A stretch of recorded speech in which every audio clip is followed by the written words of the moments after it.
আইজিপির পদ থেকে অবসরের পর দুর্নীতির অভিযোগে দেশজুড়ে আলোচনায় এখন বেনজির আহমেদ।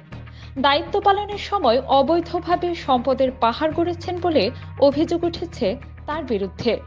তিনি সহ পরিবারের সদস্যদের দুর্নীতি দমন কমিশন তলব করেছে, কিন্তু এরই মধ্যে স্ত্রী সহ চলে গেছেন সিঙ্গাপুরে।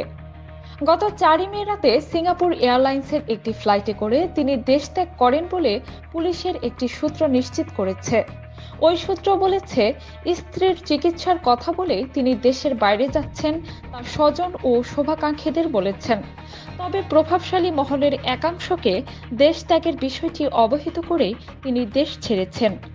নাম প্রকাশ না করে বেনজির আহমেদের ঘনিষ্ঠ এক পুলিশ কর্মকর্তা বলেন, দুদকে তলব করা সহ সবকিছুর বিষয়ে তিনি আগাম ওয়াকিবহাল ছিলেন।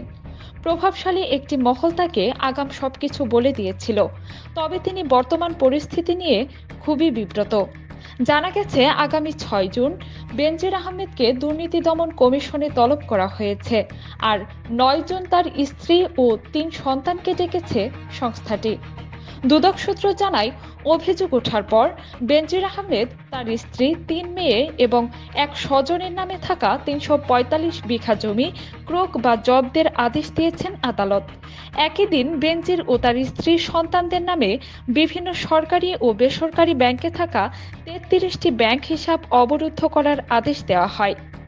তাছাড়া বেনজির আহমেদের স্ত্রী জিশান মির্জার নামে থাকা মাদারীপুরের 276 বিঘা জমি এবং বেনজিরের পরিবারের নামে থাকা গুলশানের 4টি ফ্ল্যাটও জব্দের আদেশ দেন আদালত।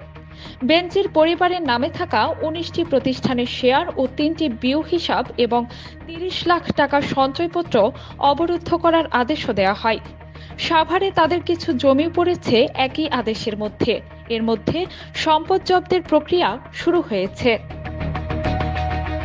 কাজী মিম, দৈনিক প্রেক্ষাপট।